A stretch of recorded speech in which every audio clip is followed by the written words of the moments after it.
माननीय सभापति महोदय, आपने मुझे भारतीय न्याय संहिता 2023, भारतीय नागरिक संहिता 2023, भारतीय नागरिक सुरक्षा संहिता 2023 एवं भारतीय साक्ष्य विधेयक 2023 पर बोलने का अवसर दिया, इसके लिए धन्यवाद।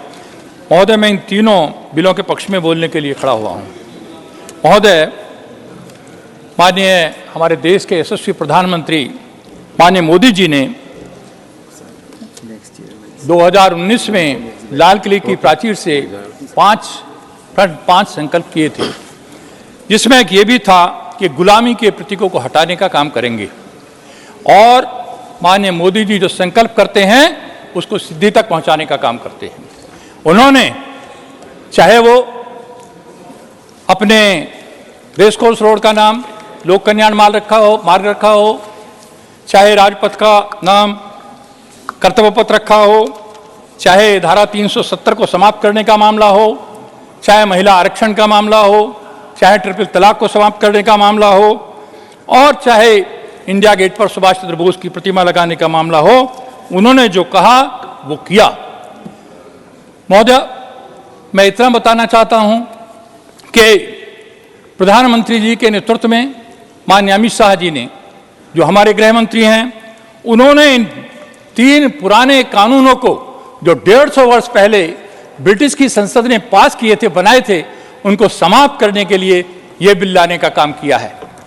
महोदय, 1857 का जिक्र आया, मुझे गर्व है, जहां से 1857 की क्रांति की शुरुआत हुई, आज़ादी के प्रथम स्वतंत्रता संग्राम की शुरुआत हुई, वो मेरठ की जन्मभूमि, वो मेरठ की भूमि जहां से इसकी शुरुआत हुई थी, वहां पर फौज ने बैरक से बाहर निकल गए थे, जेल के फाटक तोड़ दिए गए थे, धन सिंह कोतवाल वहां कोतवाल थे और पूरे अधिकारी जो अंग्रेज अधिकारी थे उनकी या तो हत्या कर दी गई थी या वो छुपे थे जाकर के। हालांकि और प्रदेश और देश के अन्य हिस्सों में भी वो आंदोलन चला था। मंगल पांडे जी ने बैरकपुर से चलाया था, तात्या टोपे, झांसी की रानी नाना जी और अभी बताया माता दीन बाल्मीकि, हजारों लाखों लोग उसमें शहीद हुए थे। और मेरठ में जिस गांव के धन सिंह कोतवाल थे, उस गांव में वो घेर करके उस गांव को बागी घोषित कर दिया गया, बहुत लोगों को फांसी चढ़ाने का काम किया गया, गोली मारकर हत्याएं की गई। एक भमोरी गांव है मेरे क्षेत्र का, जहां से मैं एमएलए था, उसमें 7 लोगों को पंचायत करते हुए अंग्रेजों ने गोली मारी थी। उस समय उनके पास कानून ही नहीं था सजा देने के लिए। मैं पिछले चुनाव में फतेहपुर जिले में गया तो उन्होंने कहा एक शहीद स्मारक पर जाना है। एक वहां 51 इमली के नाम से बिंदकी विधानसभा में शहीद स्मारक है, अच्छा स्मारक बना है। मैंने पूछा क्या हुआ, कि 51 लोगों को एक साथ फांसी देकर इस इमली के पेड़ पर लटकाया गया था, इसलिए इसको 51 इमली के नाम से यहां शहीद स्मारक बनाया गया है। इस तरह की सजा दी जाती थी। तो अंग्रेजों ने अपनी रक्षा के लिए और दंड देने के लिए वो 3 कानून जो बनाए थे उनको समाप्त करने का काम हमारे मोदी जी की सरकार ने किया है। क्या वो 3 कानून थे, मैं ये बताना चाहता हूं। पहला कानून था Indian penal code. Indian penal code 1860 में अस्तित्व में आया था। और दूसरा था क्रिमिनल पीनल कोड, जो 1898 में अस्तित्व में आया था। और तीसरा था एविडेंस एक्ट, जो 1872 में अस्तित्व में आया था। तो तीनों कानून अंग्रेजों की शासन की रक्षा के लिए थे। उनका दंड देना उद्देश्य था, लोगों को न्याय देना उनका उद्देश्य नहीं था। इसीलिए इन कानूनों से, तीनों बिलों को लाने से पहले हमारे माननीय गृह मंत्री जी ने 18 राज्यों और केंद्र शासित जो राजधानी थी उनमें सुप्रीम कोर्ट के जजों, हाई कोर्ट के चीफ जस्टिस, न्यायिक एकेडमी वाले, 22 यूनिवर्सिटीज, 142 सांसद, 270 विधायकों, तमाम लोगों से सुझाव लिए और 4 वर्ष तक गहन इस पर विचार विमर्श हुआ। और करीब 158 बैठक में माननीय गृह मंत्री जी स्वयं उपस्थित रहे थे। तो महोदय, मैं बताना चाहता हूं कि इन कानूनों को लाने से पहले पूरी तैयारी की गई थी। 19 से लगाकर 4 साल इसमें लगाए गए थे। होम की स्टैंडिंग कमेटी में, जैसा अभी बताया था, भेजा गया था। उनके भी सुझाव इसमें शामिल करने का काम किया गया था। तब ये इंडियन पीनल कोड की जगह आया था भारतीय न्याय संहिता 2023। भारतीय नागरिक सुरक्षा 23 आया था सीआरपीसी की जगह, और जो एविडेंस एक्ट था उसकी जगह भारतीय साक्ष्य विधेयक 2023 लाने का काम किया था। महोदय, इस भारतीय न्याय संहिता जो इंडियन पीनल कोड है उसमें पहले 511 धाराएं थीं। अब उसकी जगह 358 धाराएं होंगी। 175 धाराओं में बदलाव किया है, 22 धाराओं जोड़ी गई हैं और 19 धाराओं को निरस्त करने का काम किया है। और मैं बताना चाहता हूं कि नागरिक सुरक्षा जो 2023 सीआरपीसी 98 की जगह आया है, जो 98 का सीआरपीसी था उसकी जगह नागरिक सुरक्षा, भारतीय नागरिक सुरक्षा संहिता लाई गई है। इस बिल में अब 533 धाराएं हैं। 160 पुरानी धाराओं में बदलाव किया गया है, 9 पुरानी धाराओं को निरस्त किया गया है। तीसरा एविडेंस एक्ट, ये इसकी जगह तीसरा साक्ष्य विधेयक 2023 लाया गया है। ये पहले 167 धाराओं के स्थान पर अब 170 धाराएं होंगी। 23 धाराओं में बदलाव किया गया है, एक नई धारा जोड़ी गई है और 5 धाराओं को निरस्त किया गया है। पुराने तीनों कानून जो ब्रिटेन की संसद द्वारा पारित किए गए थे वे गुलामी के प्रतीक थे। उन्हें समाप्त करने का काम हमारे गृह मंत्री जी ने और वर्तमान सरकार ने किया है। महोदय, कानून में जो दस्तावेज थे उनकी परिभाषा को विस्तार से इलेक्ट्रॉनिक या डिजिटल, रिफाइंड ईमेल, सर्वर नक्स, computer, smartphone, laptop, SMS, website, locational साक्ष्य डिवाइस, उपलब्ध मेल पर मैसेज के, इनको सबको कानूनी वैधता देने का काम किया गया है, जो आज के इलेक्ट्रॉनिक युग में बहुत जरूरी था। एफआईआर से केस डायरी तक, केस डायरी से चार्जशीट तक और चार्जशीट से जजमेंट तक सारी प्रक्रिया को डिजिटलाइज करने का काम इस कानून में किया गया है। सर्च और जब्ती, अभी बताया गया था, जो फॉल्स एंड फोर्ज रिकवरी दिखा दी जाती, हर केस में मैं देखता था कि एक कट्टा मिला, 2 कारतूस, एक आम धारणा पुलिस की बन गई थी क्योंकि वो अपने पास से रखते थे।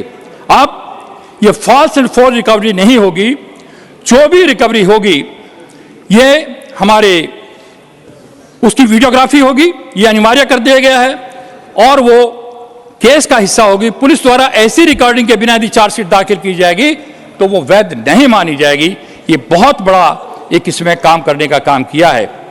पहले अभी मेरे पूर्व वक्ताओं ने भी कहा, एक लंबे टाइम तक केस खिंचता था, अब समय सीमा तय की कर दी गई है, 3 साल से ज्यादा कोई केस नहीं चलेगा। और वकील जो लगातार एडवोकेट तारीख पर तारीख लेते थे, 2 से ज्यादा एडजॉर्नमेंट अब नहीं ले सकेंगे। हमारे इसके बाद महोदया, माननीय प्रधानमंत्री मोदी जी के नेतृत्व में उन्होंने निर्णय किया है, हमारी सरकार ने नेशनल फॉरेंसिक साइंस यूनिवर्सिटी बनाने का एक ऐतिहासिक निर्णय है। मैं इसके लिए उनको बधाई देना चाहता हूं। अब तक फॉरेंसिक की जांच जहां भी कोई घटना होती थी वो बहुत दूर भेजी जाती थी, बहुत कम लैब थी और उसके लिए जब तक आती थी आधे एविडेंस खत्म हो जाते थे।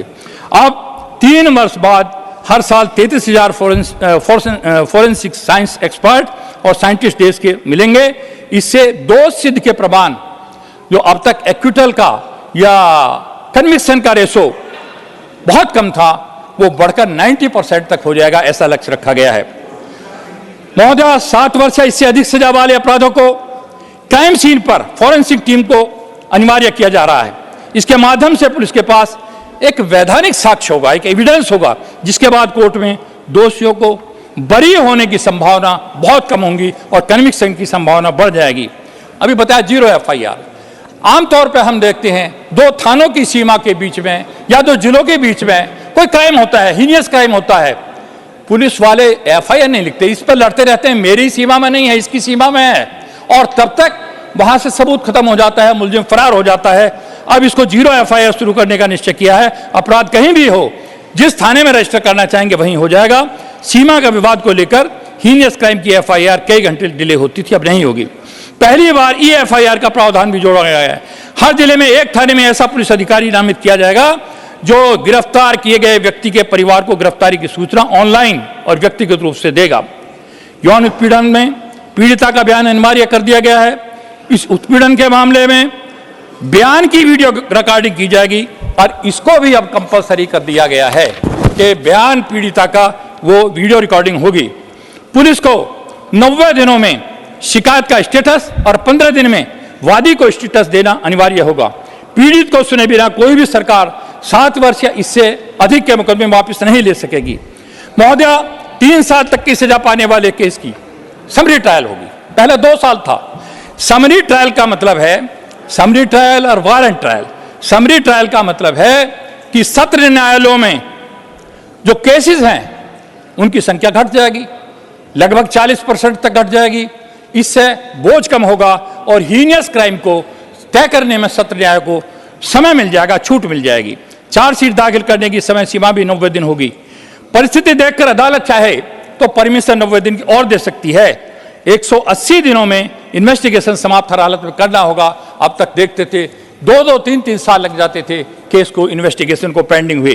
कोर्ट अब आरोपित व्यक्ति को आरोप तय करने का नोटिस 60 दिनों के अंदर देने के लिए बाध्य होगा।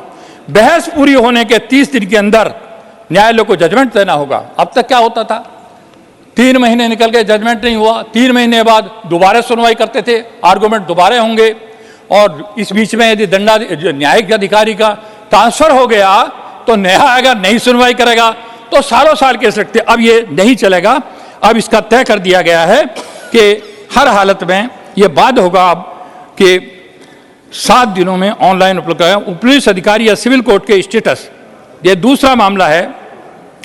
180 दिन में इन्वेस्टिगेशन समाप्त हो गया, समाप्त करना ही होगा। कोर्ट अब आरोप व्यक्ति को आरोप तय करने का नोटिस 60 दिनों के अंदर देने के लिए बाध्य होगा। बहस पूरी के होने के 30 दिन के अंदर जजमेंट देना भी बाध्य होगा। 7 दिनों में ऑनलाइन जजमेंट उपलब्ध कराया जाएगा। अब तक क्या था, सवाल डालेंगे जी, 15 दिन में, 20 दिन में जजमेंट की कॉपी मिलेगी। अब 7 दिन में घर पर ऑनलाइन जजमेंट पहुंच जाएगा, ये होगा। पुलिस अधिकारी या सिविल कोर्ट के विरुद्ध ट्रायल के लिए जो IAS ऑफिसर हैं, IPS ऑफिसर हैं, इनके लिए परमिशन नहीं देती, जो सरकारी यदि उनकी है।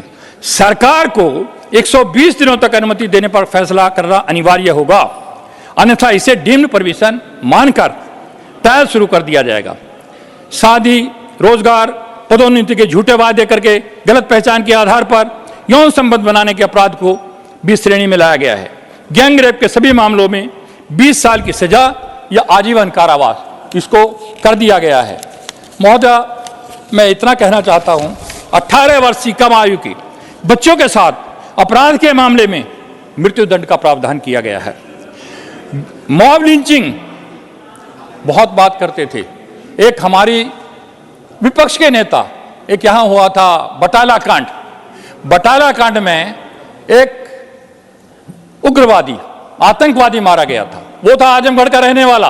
तमाम विपक्षी पार्टी के नेता उसके घर गए जैसा कोई तीर्थ स्थल हो, और उसी में महेश चंद्र शर्मा इंस्पेक्टर भी शहीद हुआ था। और एक मुख्यमंत्री, अभी भी बंगाल के मुख्यमंत्री हैं, उन्होंने तो बयान दिया था कि यदि ये आरोप सही हुआ कि आतंकवादी है तो मैं इस्तीफा दे दूंगी। लेकिन नैतिकता के नाम की कोई चीज इनके पास है नहीं। मैं ये कहना चाहता हूं कि ऐसे मामलों, मॉब लिंचिंग, बिसाड़े का केस हुआ था, सारे नेता उनके पास पहुंच गए थे ऐसों में, लेकिन उन्होंने कानून कुछ नहीं बनाया था। आज 7 वर्ष आजीवन कारावास और मृत्युदंड तक का प्रावधान हमारी इस सरकार ने किया है, पहली सरकार ने कुछ नहीं किया था। महोदय, मोबाइल फोन या ये चैन स्नैचिंग का, इसके लिए कोई कानून नहीं था। अभी बताया, चोरी, थ्रेट, इसमें आता था। इसके लिए भी प्रावधान करने का काम किया है। बच्चों के अपराध करने वाले व्यक्ति के लिए सजा को 7 वर्ष से बढ़ाकर 10 साल और जुर्माना भी करने का काम किया है। राजनीतिक लोग कितना भी क्रिमिनल हो, अपने लोगों की सजा माफ करने का बहुत एक चलन था। तो इसको भी हमारी सरकार ने, मैं अमित शाह जी, माननीय गृह मंत्री जी को बधाई देना चाहता हूं, उन्होंने किया है कि कोई भी सरकार हो इसे ऐसे माफ नहीं कर सकेंगे सजा को। हाँ, राजनीतिक फायदे के लिए उपयोग करने के बड़े मामले सामने देखे गए। अब मृत्युदंड को, यदि मृत्युदंड है, आजीवन कारावास में बदल सकते हैं। आजीवन कारावास को 7 वर्ष और 7 वर्ष की सजा को 3 वर्ष, 3 वर्ष की काटनी ही होगी, किसी को भी छोड़ा नहीं जाएगा। ऐसा प्रावधान वर्तमान सरकार ने किया है। आतंकवाद की व्याख्या की है। अब सशस्त्र विद्रोह, विध्वंसक, चुनौती देने वाले जैसे अपराधों को पहली बार इस कानून की उसमें लाया गया है। अब राजद्रोह को समाप्त कर देशद्रोह में शामिल करने का काम किया गया है। सत्र कोर्ट में भगोड़े अपराधी एक मिनट लगेगा। सत्र कोर्ट में भगोड़े अपराधी का ट्रायल उसकी अनुपस्थिति में होगा और सजा भी होगी। सजा के विरुद्ध अपील करने का उसको मौका मिलेगा। कानून में 313 बदलाव किए गए हैं जो हमारे क्रिमिनल जस्टिस में एक अमूलचूल परिवर्तन कर लाएंगे और अधिकतम 3 वर्ष से अधिक किसी को भी न्याय मिलने में नहीं लगेगा। तो ऐसे अमूलचूल परिवर्तन किए गए हैं जो 150 वर्ष से पेंडिंग थे। आज करीब उनको इंतजार था, माननीय मोदी जी के नेतृत्व में सरकार आई तो उन पुराने कानूनों को सजा हुई, एक्विटल हो गया, लेकिन 4 साल से तो जेल में पड़ा है, उसकी 4 साल का कौन जवाब देगा। तो इसलिए विद इन टाइम चार्जशीट हो, विद इन टाइम ट्रायल हो, विद इन टाइम जजमेंट हो और जजमेंट की सूचना तुरंत मिल जाए 7 दिन के अंदर और सजा, इसमें कन्विक्शन रेशो बढ़ेगा, न्याय मिलेगा। यदि निर्दोष है तो उसको अपील का मौका मिलेगा। सारे प्रावधान किए गए हैं। बहुत बहुत धन्यवाद। जय हिंद, जय भारत।